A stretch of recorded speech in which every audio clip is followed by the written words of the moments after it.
Je suis ravie d'accueillir aujourd'hui à mes côtés Elsa Lévy. Elsa, journaliste, romancière, plasticienne, chroniqueuse et également autrice du livre « Je n'oublierai jamais » pour en finir avec la loi du silence et de l'impunité. Elsa est venue partager avec nous aujourd'hui les deux événements bouleversants et intimement reliés ayant percuté et transformé sa vie. C'est maintenant dans Le Jour où. Le Jour où, avec Sandrine Gentil. Bonjour Elsa, bienvenue dans Le Jour où. Bonjour Sandrine, merci. Alors Elsa, vraiment merci de venir nous parler aujourd'hui de votre histoire, de votre parcours, de ce que vous avez fait de tout ça et que nous allons découvrir au fil de cette heure que nous allons partager ensemble. Vous touchez à un sujet très sensible, en tout cas à mes yeux, et qui est essentiel. Je vous laisse nous présenter le jour, en tout cas cette période que vous êtes venue partager avec nous aujourd'hui. Oui, eh bien merci de me recevoir pour venir parler de ce jour où je suis sortie d'une amnésie traumatique de 30 ans. Ah oui, quand même, 30 ans. Oui, quand même, 30 ans. C'est colossal, 30 ans. C'est une vie. Oui. En fait, j'en ai 40. Voilà, c'est ce que j'allais me permettre de vous demander. Oui, 30 ans d'oubli, d'un Ouais. traumatisme qui a eu lieu dans mon enfance. Donc si vous êtes sortie de cette amnésie il y a combien de temps ? Il y a 2 ans. Il y a 2 ans. Donc c'est quelque chose qui vous est arrivé à l'âge de 8 ans. De 8 ans. Est-ce que vous pouvez, juste avant qu'on aborde justement ce qui vous est arrivé et toutes les conséquences que cela a eu pour vous, alors déjà cette amnésie traumatique, mais nous expliquer ce qu'est l'amnésie traumatique ? Oui, parce que c'est vrai que c'est pas ça paraît fou comme ça, alors que c'est très banal. Ça arrive à énormément de gens. En fait, quand on vit un événement qui est trop violent, trop dur, trop insupportable, ouais. Eh bien pour le surmonter, le cerveau, qui est assez bien fichu finalement, va décider de faire disjoncter le circuit émotionnel et donc d'impacter la mémoire et de faire un court-circuit. D'accord. Et donc de nous permettre d'oublier, entre guillemets oublier, parce qu'on verra plus tard qu'on n'oublie pas, d'oublier l'événement traumatique pour justement pouvoir le surmonter dans l'instant T. Ce qui veut pas dire surmonter, le supporter en fait peut-être. Dans le moment où on le vit en tout cas. Voilà. Mais ça ne veut pas dire que cette amnésie se fait dans l'inconscient. C'est-à-dire que l'inconscient, lui, a quand même gardé en mémoire l'événement, mais sur le plan du conscient, on ne se souvient plus de l'événement du factuel, en fait. Donc, si je vous suis bien, Elsa, cela signifie que vous, pendant 30 ans, vous avez oublié quelque chose d'extrêmement violent, puisque une amnésie traumatique s'est déclenchée. Vous n'aviez que 8 ans, donc, à cet âge-là. Qu'avez-vous vécu à l'âge de 8 ans ? À l'âge de 8 ans, j'ai été abusée par mon médecin traitant. Enfin, violée, on peut dire. C'est encore un mot que... Il vous a violée, c'est pas vous qui avez... fois dans le livre. Il vous a violée. Oui, mais c'est un mot, même, c'est ce que j'écris un peu dans ce livre, qui reste toujours très dur à prononcer. Quand c'est peut-être pour soi encore plus. Bien sûr. Mais oui, c'était mon médecin. Et en fait, c'était donc à l'âge de 8 ans, sauf que je l'avais complètement oublié. Mais j'ai pas oublié la souffrance que ça a été, parce que ça a été 30 ans de souffrance, on va en parler. Oui, on va voir les répercussions. Mais j'avais oublié l'événement traumatique, en fait. J'avais oublié le moment où. Vous aviez oublié le moment et vous aviez oublié ce que vous aviez concrètement vécu ce jour-là. Oui, complètement. Ouais, c'est un oubli total. Ouais, c'est occulté. C'est occulté, ouais, tout en portant en soi les conséquences. C'est-à-dire que, en fait, quand je suis sortie de cette amnésie, ça a été une claque parce que c'est très violent, mais en même temps, ça a été libérateur dans le sens où ça a donné du sens à 30 ans de vie que je ne comprenais pas. Parce qu'en fait, l'événement, comme je vous disais, dans l'inconscient, il est installé. Bien sûr. Donc, tout ce qu'on vit derrière, vu que notre vie est plus ou moins guidée que par de l'inconscient, sont des événements complètement bizarres ou qui ne nous correspondent pas. Ou qui sont nourris par ce que vous avez vécu, voilà, mais sans que vous le sachiez. Mais sans le comprendre. Donc en fait, c'est terrifiant en réalité. Pour moi, c'est pour ça que mon témoignage, il est toujours un peu décalé. Je trouve que c'est une délivrance, ma sortie d'amnésie. Même si elle est horrible, parce que je n'avais pas envie de me dire que c'était à cause d'un mais bien sûr, truc ça vous pareil. fait, qui plus est, certainement revivre. Bien sûr, quand on sort de l'amnésie, ça veut dire que des images reviennent. Et c'est ce que vous partagez d'ailleurs dans votre livre. Et là, je vous en parle 2 ans après, mais le moment de la sortie d'amnésie, c'est un cauchemar les yeux ouverts, en fait, parce que c'est comme si toute la dimension identitaire s'effrite, comme si moi, j'ai cru devenir folle à un moment, parce que je ne savais plus ce qui était de l'ordre du passé, du réel, du factice. Parce qu'en plus, un souvenir, c'est très... confus aussi. Oui, c'est flou, même si c'est précis et que le ressenti et l'émotion, eux, sont intacts.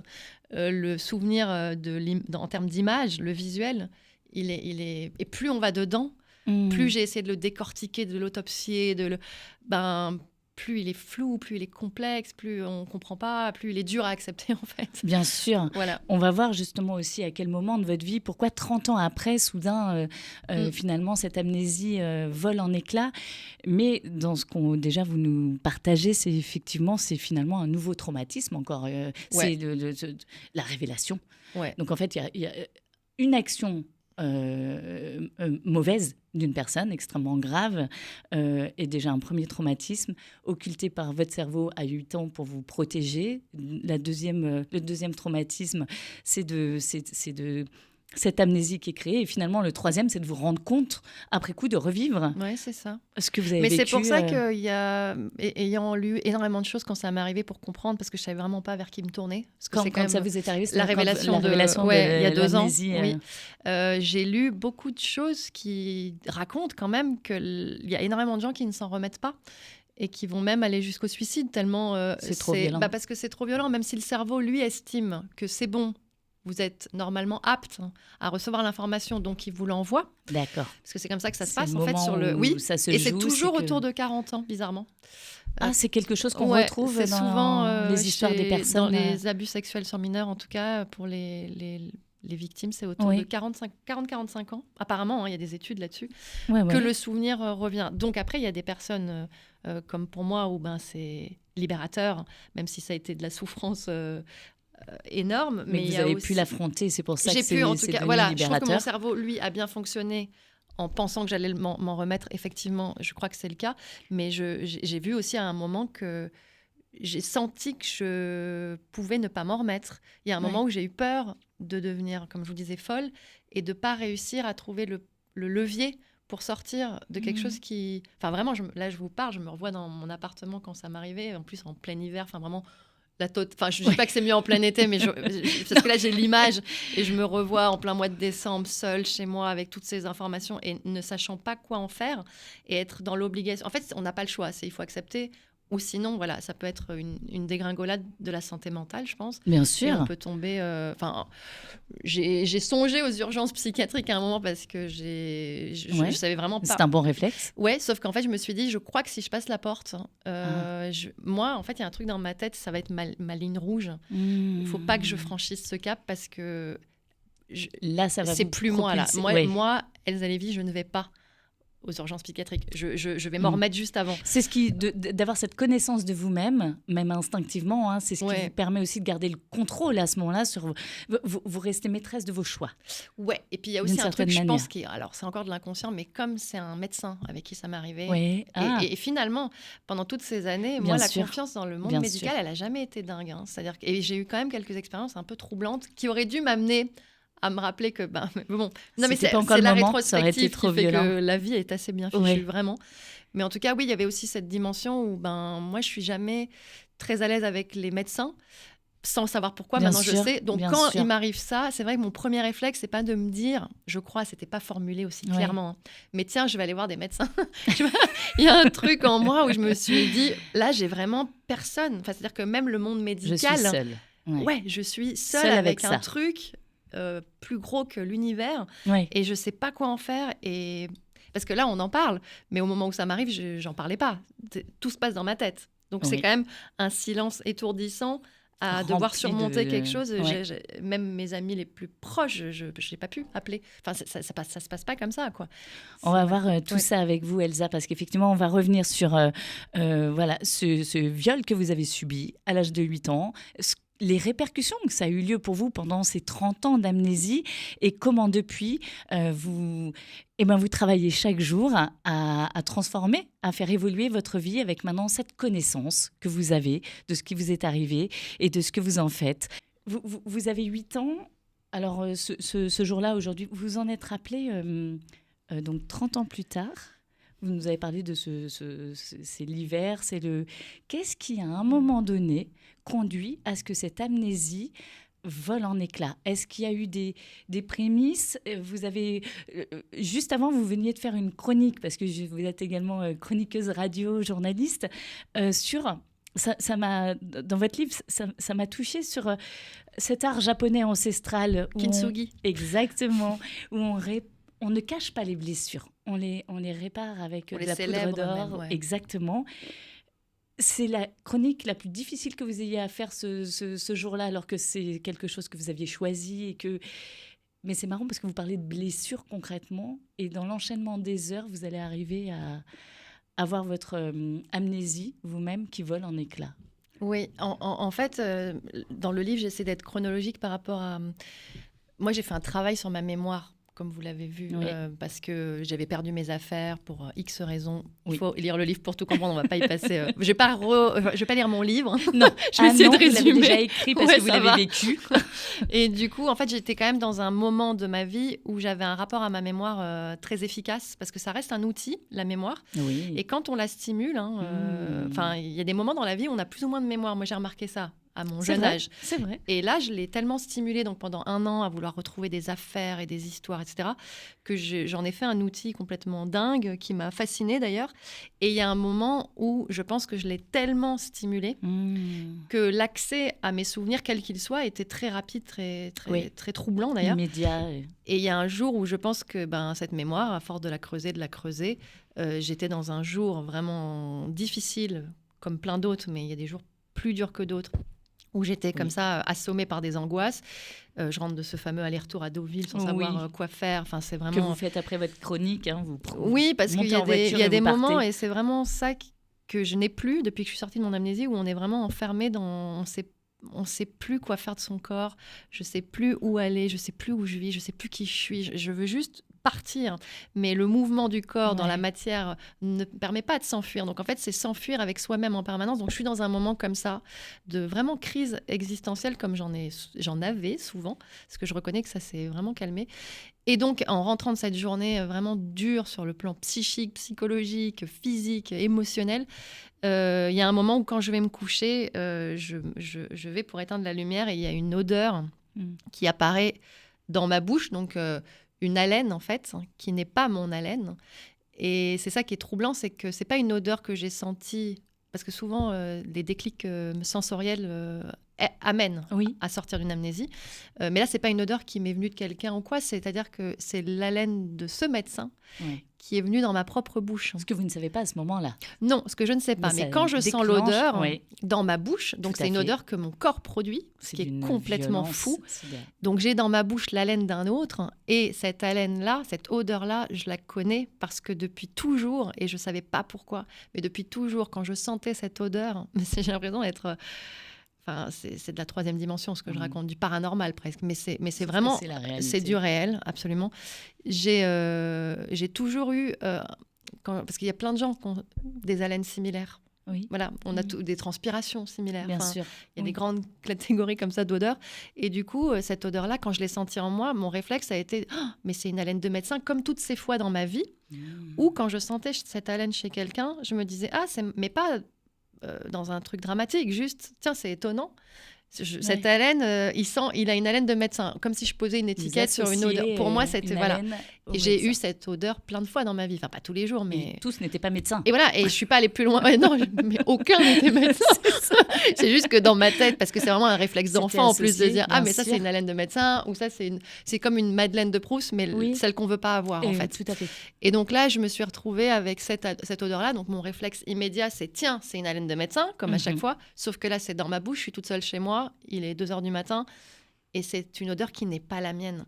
Et donc, c'est à ce moment-là où je me dis, c'est très, très bizarre, mais vu que la vie a l'air d'être quand même particulièrement space, je vais pas non plus en faire tout un truc. Donc, je me recouche en me disant, c'est juste un non-événement.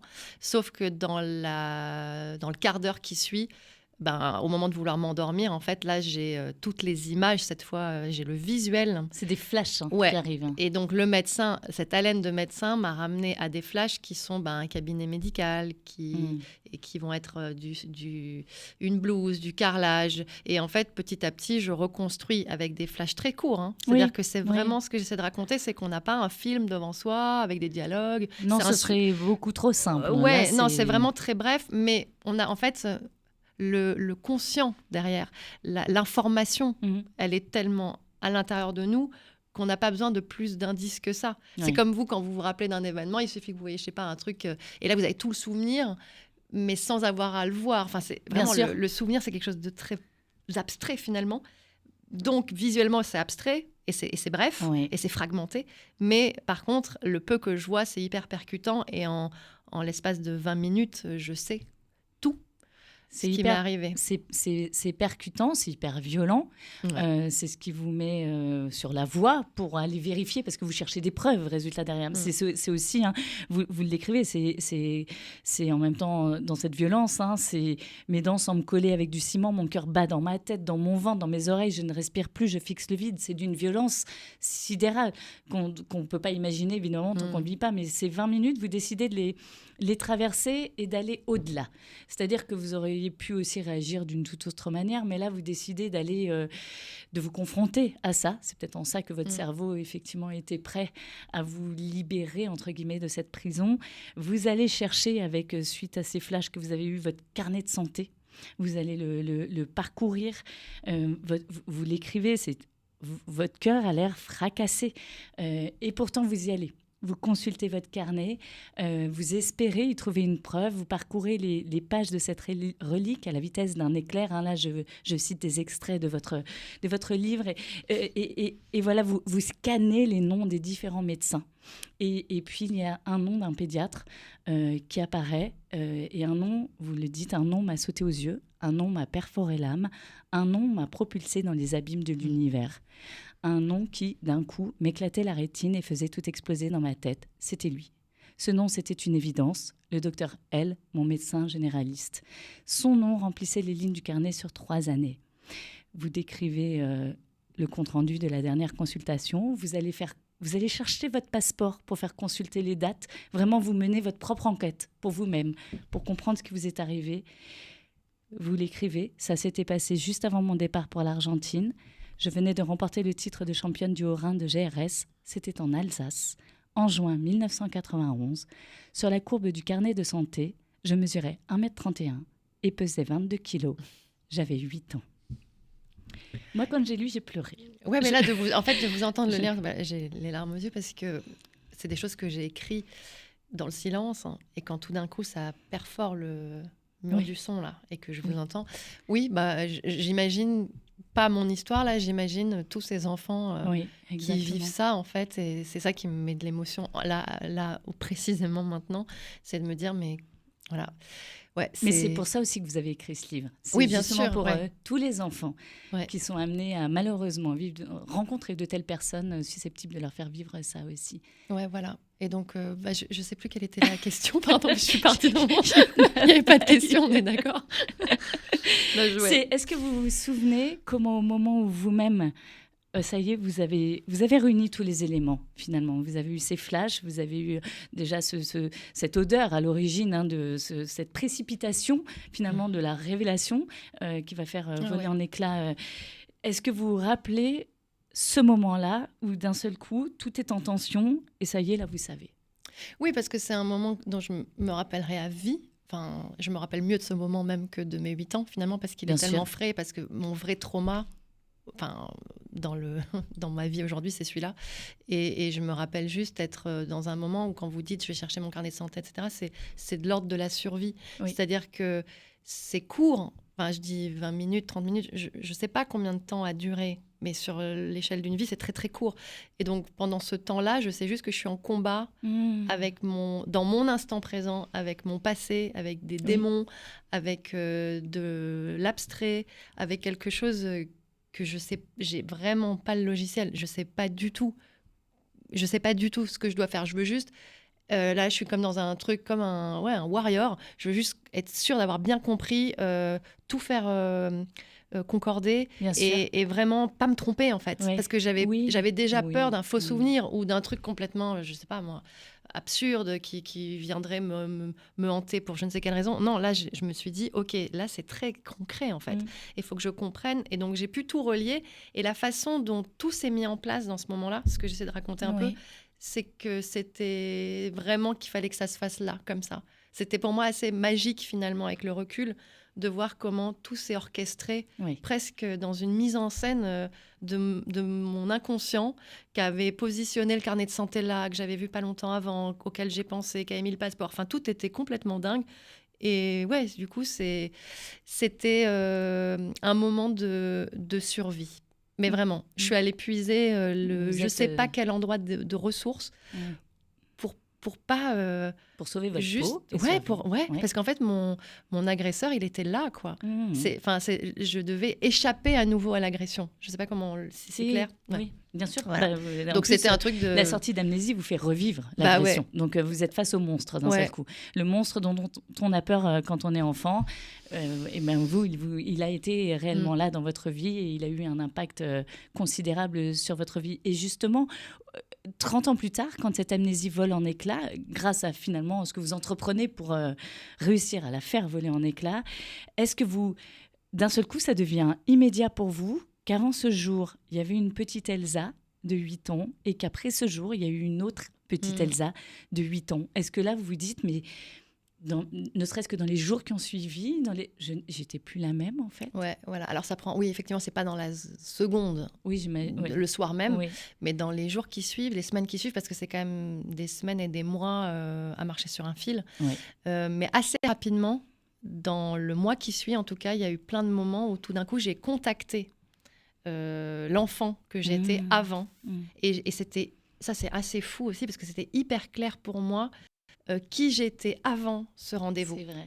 Et cette personne-là, cet enfant-là, et parfois je trouve ça un peu cucu, la praline à raconter, parce que j'ai l'impression l'enfant intérieur, mais vraiment pas. C'est-à-dire que c'est comme si on m'avait coupé de ma source, en fait. Et quand je revis à ce moment-là l'événement, je peux revoir cet enfant et savoir qu'au moment où elle sort du cabinet, c'est juste plus du tout la même personne et que c'est plus un enfant. C'est-à-dire que moi, je sais que mon enfance, elle s'est arrêtée ce jour-là, de manière radicale, sans pouvoir faire autrement. Et derrière, je me rappelle vraiment de ça. Je crois que c'est ce qu'il y a de plus troublant quand j'en sors, c'est que c'est pas la même lumière. C'est-à-dire que ma vie a changé d'éclairage, mais d'une manière... et ça, c'est pour que je m'en rappelle 30 ans plus tard. C'est que c'est pas juste... Ça me donne des frissons rien que d'en parler. Ah ouais, c'est pas juste un petit événement, c'est me souvenir que la lumière a changé. Pour moi, c'est ça le souvenir le plus fort dans tout ça. Les couleurs se sont estompées. Toutes les couleurs ont changé, tout. Et du coup, la couleur, c'est pas juste un artifice. Ça raconte à quel point l'essence en fait de soi est amochée et à quel point on est venu toucher un endroit qui fait que ça va. On a un filtre en fait pour bien sûr pour tout, pour tout. Voilà. Donc c'est ça qui vraiment crée derrière un avant et un après. Personne ne s'en rend compte? Non. Et c'est ça aussi que je raconte dans ce livre, c'est que en sortant de mon amnésie il y a 2 ans, je fais un peu les flashbacks. Bien sûr. Et tout d'un coup, il y a plein de choses qui semblent évidentes, dont à 10 ans, et ça, quand j'en ai parlé avec des gens de ma famille, tout le monde s'en rappelait, que j'ai demandé à ce qu'on ne me touche plus et ce qu'on ne me fasse plus aucun bisou. À 10 ans, du jour au lendemain, comme ça, j'ai décrété qu'il fallait plus me toucher. Et on est en 90, là, du coup, en 93. Et en fait, ça a choqué personne. Oui, ça a même été accepté presque respectueusement. Bon, faut pas qu'on ou une sorte de crise d'adolescence précoce, une pré-puberté. Ou une petite tocade, parce que voilà, en tant qu'enfant, on a tous des trucs, des lubies plus ou moins pondérées. Et sauf qu'en fait, quand je me revois en train de demander ça, et derrière, clairement, on ne me touchait plus. C'était pas. Je me dis qu'aujourd'hui, c'est vrai que j'en ai parlé avec pas mal d'amis qui sont maintenant parents, ce serait une information vraiment alarmante. C'est-à-dire que c'est pas un petit phénomène. Non, c'est un véritable indice en réalité. Oui, et aujourd'hui, ça nous saute aux oreilles, en fait, le truc. J'espère, parce que c'est essentiel. Je crois. Et en tout cas, il faut que ça saute aux yeux, aux oreilles, à tout. Mais à l'époque, moi, ça... Donc voilà, ça, c'est un événement, un élément qui est une conséquence directe de ce qui a été vécu et qui fait que si on avait été... J'en veux pas à mes parents, attention. Je parle juste d'un truc générationnel.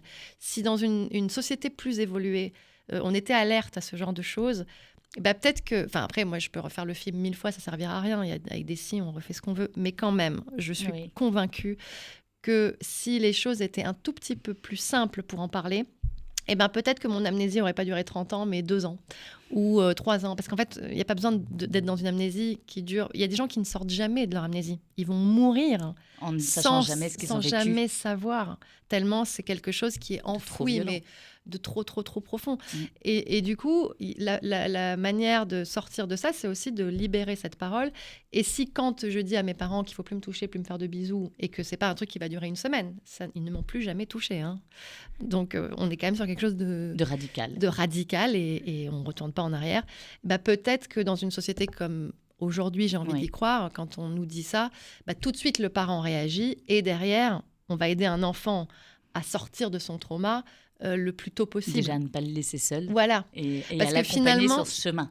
Exactement. Parce que je ne sais pas ce qui est pire dans mon histoire, si c'est l'événement en soi, qui finalement parfois me paraît loin d'être dérisoire, hein, mais tout petit, parce qu'on parle de quelques minutes, par rapport aux conséquences derrière. C'est-à-dire que derrière, il y a 30 ans de vie qui sont quand même durs, avec des dégâts colossaux à tous les niveaux. Et donc finalement, le plus dur, c'est les conséquences de l'amnésie. Plus peut-être que de l'acte en lui-même. Si cet acte... Disons que cet acte, c'est un crime. Ah oui, de toute façon. Ça, c'est criminel. Et même sans amnésie, il est destructeur. Hein. Exactement. Et ce crime-là est à l'origine de répercussions, mais absolument abominables, finalement. Mais qu'on ne peut pas traiter parce qu'on ne le connaît pas. Qu'est-ce que vous avez vécu pendant ces 30 ans ? Et comment, surtout, vous avez vécu ? Déjà, c'est ne pas avoir vécu. En fait, c'est la sensation d'avoir passé 30 ans à côté de... c'est pleinement ça. Là, je vois la réconciliation aujourd'hui... Je ne dis pas que ma vie a changé du tout au tout, hein, mais il y a quand même un endroit où je sais ce que c'est que d'être soi. Oui. Et pendant 30 ans, je ne pouvais pas m'accrocher à autre chose que du néant, en fait. Donc, c'est quand même très dur de ne pas être ancré, de ne pas savoir qui on est, même en faisant énormément de travail sur soi et compagnie. Bien hein, sûr. Mais c'est comme s'il y avait un endroit qui nous était non accessible, fermé. Et du coup, c'est difficile de vivre parce que tout est en dehors de soi, en fait. C'est comme si l'action se produisait toujours sans vous. Moi, j'ai vraiment presque vécu en dehors du réel. En spectatrice peu de ce qui se passait. Complètement. Et en même temps, on voit dans l'introduction, on le voit sur la 4e de couve de votre livre, vous êtes romancière, chroniqueuse, plasticienne, journaliste. Ça, alors, packaging. On a l'impression, que... Et en réalité, tout ça, Et puis même l'apparence, c'est-à-dire que les gens, tout le monde m'a toujours vue comme quelqu'un de solaire, de joyeuse, de plutôt rayonnante. Oui. Mais ça, c'est dans ma facette sociale, pour encore mieux cacher les coulisses, en fait. Mais, parce que vous ne sauriez même pas quoi dire sur ces coulisses, en vrai. Non, mais puis c'est trop intime, en fait, d'avoir une vie aussi délabrée à l'intérieur. C'est presque une honte.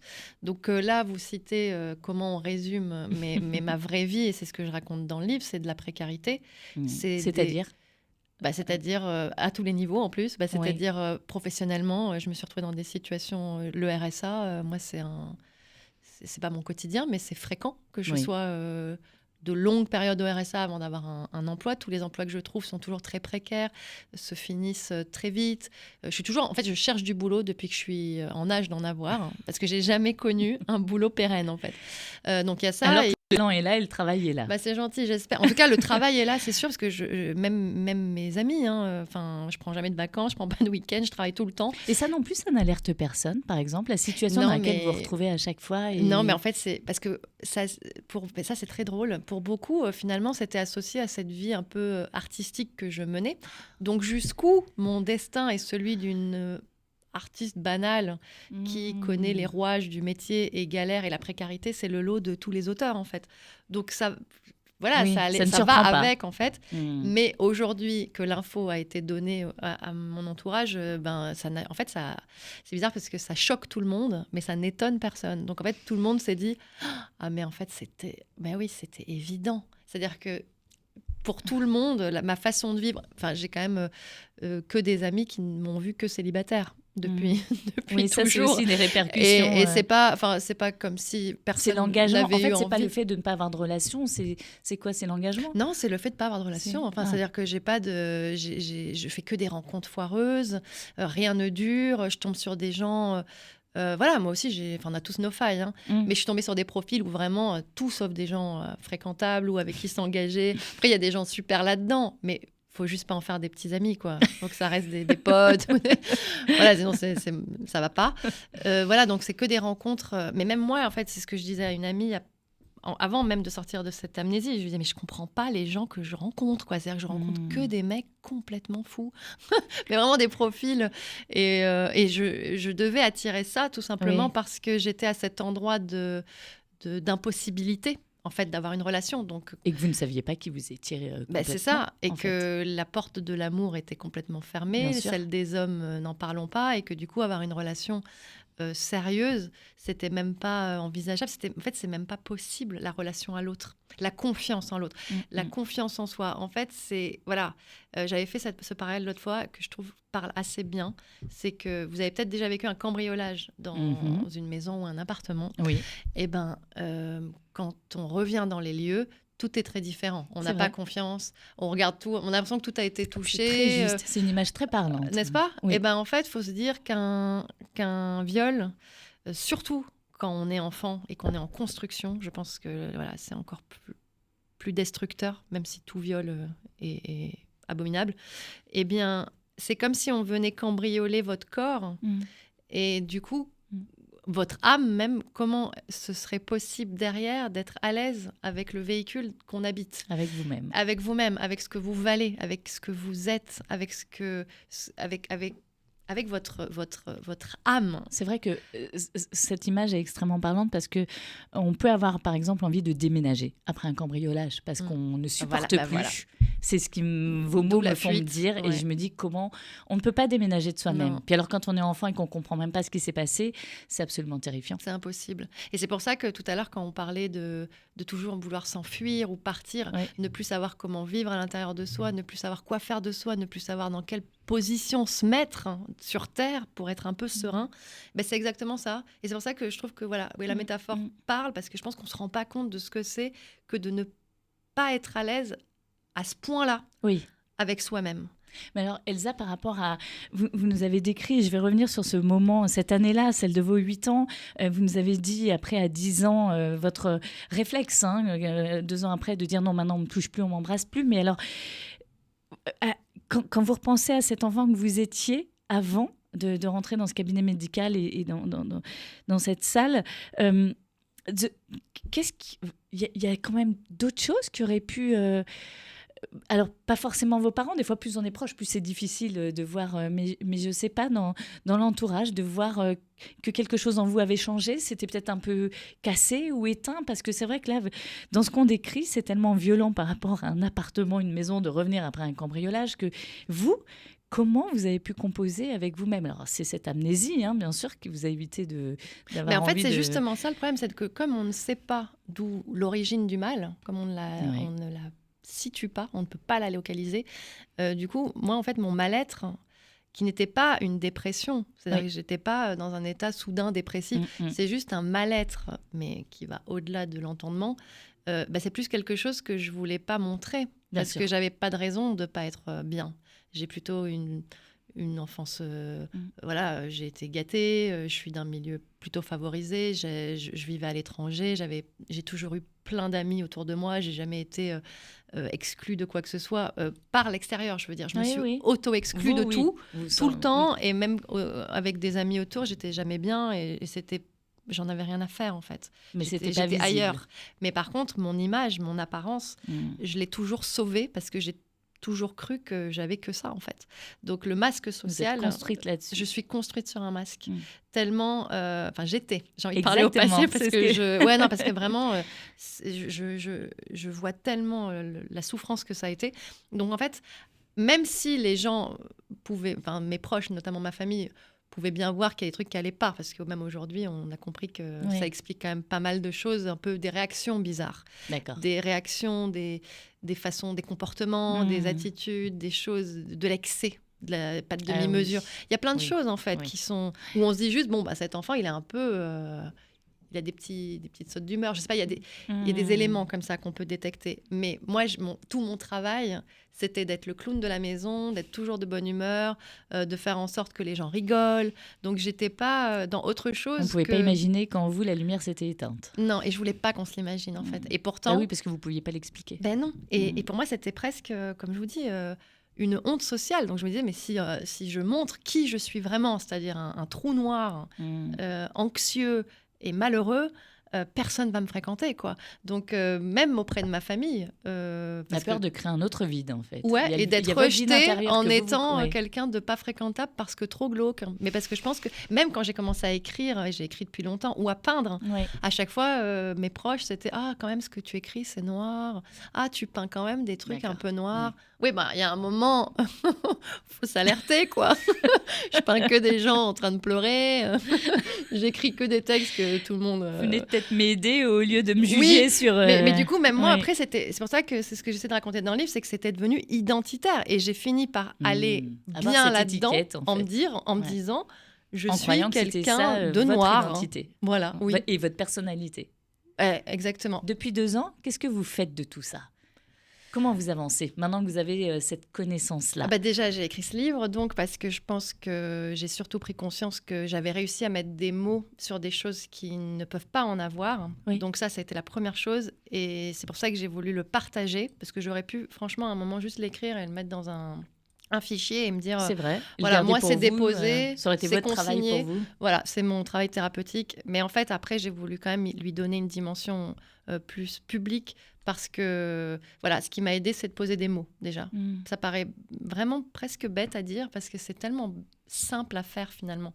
L'acte de poser un mot. La démarche, je veux dire. Mais arriver à poser des mots sur sur une telle vérité. Une telle expérience, une telle vérité, c'est extrêmement compliqué. Donc, même si l'idée de poser des mots, on va se dire, oui, enfin, j'ai pas moi... Si, en fait. Moi, poser des mots, ça a été ma première couche de mercurochrome qui permet vraiment de savoir de quoi rien que d'en parler encore, ça me met des frissons, parce que, en fait, j'ai vécu pendant des semaines sans pouvoir mettre de mots sur ce qui se passait. Oui. Quand il y a 2 ans, j'ai eu ce souvenir qui m'est venu, je ne savais pas comment ça s'appelait, il a fallu tout comprendre, j'étais dans le monde de l'indicible et de l'innommable. Oui. Et pour quelqu'un comme vous aussi, vous écrivez... voilà, nous, on a quand même des facilités avec les mots, le verbe. Quand on se retrouve tout d'un coup, mais vraiment, muette, enfermée dans du silence et dans l'indicible, et c'est encore un autre traumatisme. Là, je me suis dit, non, mais là, en fait, on ne va jamais en sortir. Donc voilà, déjà, ça a été la première chose et la plus salutaire, je dirais, dans poser des mots. Et ensuite, c'est un peu ce que j'essaie de raconter, j'ai essayé de me dire que là, je changeais de vie. Parce qu'en fait, c'est vraiment... En même temps qu'on est au fond du trou, qu'on est dans le mur de silence, que rien ne va, qu'on doit apposer sur soi un mot tel que le viol. Et moi, j'avais pas envie de faire partie de ces gens-là. En parallèle et simultanément, c'est ça qui est quand même hyper dur à vivre aussi, mais qui permet de tenir. On se rend compte, je me rends compte que ça va vachement mieux, en fait, parce que je suis libre. C'est comme si... C'est une vraie mue, en fait. Non, mais c'est une sortie de prison. Mais une prison...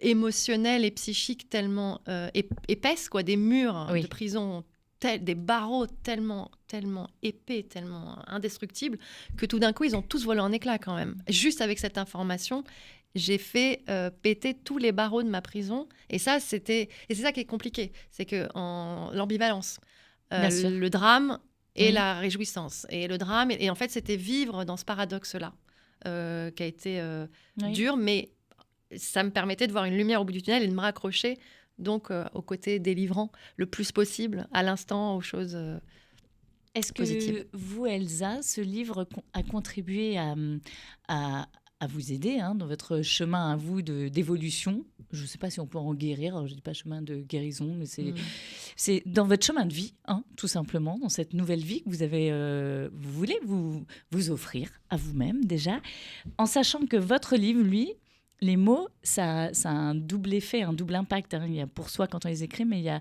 pour les autres, c'est une trace. Un mot, il ne disparaît pas. Vous les avez couchés sur papier, vous les avez rendus disponibles, vous ne les avez pas enregistrés dans un fichier personnel.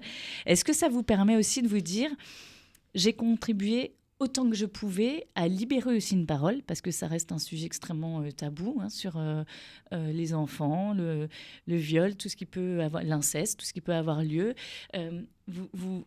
Vous dites que vous Voilà, ce livre, vous pouvez en parler quand il y en a besoin. Vous pouvez des adultes peuvent le découvrir, des enfants, des ados. Vous le dites, on ne parle pas assez aux enfants de ce qu'ils ont le droit de savoir sur leur corps, sur ce qu'on a le droit de faire ou ne pas faire, et donc en fait de ne pas faire. Pendant ce temps-là, vous continuez à construire votre nouvelle vie. Oui, mais en fait, l'écrire, c'est parce que quand on vit un oubli de cette dimension-là, c'était déjà me dire je ne veux plus jamais oublier. Donc j'ai dû l'écrire pour consigner l'information, même si je me rappelle une amie, elle m'a rayonné de manière... Parce qu'on a ce rapport-là, on peut mettre un peu d'humour dans tout. Donc même dans un moment, mais t'as pas besoin de l'écrire, Elsa, tu vas pas oublier. J'étais non, franchement, je suis pas sûre là. C'est tellement. Donc déjà, il a fallu que j'écrive pour moi me libérer la mémoire. Mais la mémoire et l'ancrer en fait quelque part. Voilà, et le rendre vraiment tangible, ineffaçable. Cette fois, ça existe, c'est du concret. Ne pas une nuit dans un cauchemar vous dire mais non, je deviens vraiment folle. Non. Et l'inscrire à l'instant T avant que le souvenir puisse évoluer, soit s'adoucir, soit empirer, soit se transformer. Donc l'écrire vraiment le plus tôt possible pour tâcher de le garder intact. Et ensuite, parce qu'au fil de mes lectures, j'ai appris que j'étais bientôt dans une affaire dite prescrite. J'avais besoin de mettre quelque chose qui ne pourra jamais être effacé. C'est-à-dire qu'en fait, le problème des abus sexuels sur mineurs, et c'est pour ça que je parle de loi de l'impunité, c'est qu'ils sont aujourd'hui encore prescrits 30 ans après la majorité. Donc, il y a un mouvement qui a été fait, puisque c'était il y a encore que 20 ans après la majorité, en 2018, donc il y a 5 ans. Mais pour moi, l'imprescriptibilité est la seule chose valable dans ce genre de crime, parce que vraiment, c'est pas un petit délit, c'est un crime. Et l'imprescriptibilité me semble essentielle. Donc, vu qu'on n'en est pas encore là, et que moi, je sais que mon histoire, comme celle de plein de gens, moi, ça va être dans 7 ans. Donc, je suis aussi dans ce moment où, dans 7 ans, d'un point de vue symbolique, juridiquement parlant, c'est oublié. La société, elle, décide qu'on oublie. Moi, j'oublierai jamais, c'est le titre de ce livre. Et toute personne qui vit ce genre d'expérience ne pourra jamais l'oublier. Donc, c'est terrible de se dire que la société, elle, va décider que d'un point de vue pénal... Ça n'a pas existé, Ça finalement. n'a pas existé. Et c'est même pas pour porter plainte, parce que comme je le dis dans le livre, je ne porte pas plainte. Non, vous expliquez très bien. Oui, le combat judiciaire, c'est aussi quelque chose de complexe et pas évident. Et vous-même, vous faites finalement votre part du colibri pour participer à ne pas laisser la société faire comme si rien n'avait existé. Oui, surtout que l'imprescriptibilité, elle a été votée dans plusieurs pays européens. On n'est pas du tout dans un truc fou. Et l'imprescriptibilité sur les crimes, sur les abus sexuels sur mineurs, c'est pas la peine de mort. C'est pas condamner à vie un criminel. Non, c'est juste faire que lui, parce que moi, c'est le seul endroit où je me répare un peu. J'aurais aimé savoir que dans sa chair, à tout moment, il peut craindre au moins la justice et ne pas dormir tranquille. Parce qu'en fait, c'est ça qui rend fou. C'est de se dire, mais tous ces mecs-là, enfin je dis mecs parce qu'ils sont une majorité, mais tous ces malades-là, parce que ce sont des gens malades. Et criminels. Ces gens-là sont en liberté morale. Tout à fait. Et en fait, ça me pose un problème parce que les victimes, elles, dorment plus. Je parle aussi d'une des conséquences, c'est les insomnies. Je sors quand même de 30 ans d'insomnie. Et je commence à dormir mieux, là, depuis... Et le manque de sommeil, ça rend fou. C'est un instrument de torture. C'est une torture. Le manque de sommeil. Non, mais de toute façon, voilà. Tout n'est que torture dans ce genre d'histoire. Mais le bourreau, lui... n'a même pas d'épée de Damoclès sur la tête. Et en fait, l'imprescriptibilité, ça permet quand même à une société d'envoyer un message fort qui dit... non, en fait, ça, on ne tolère pas. Donc, à tout moment, la victime, si elle a envie de porter plainte, après, on entre dans autre chose parce qu'il faut encore avoir les preuves. Et donc, ils peuvent vraiment dormir tranquille très longtemps, tous ces criminels-là. Parce que d'ici que la peine tombe, il y a vraiment du chemin. Mais en attendant, voilà, au moins...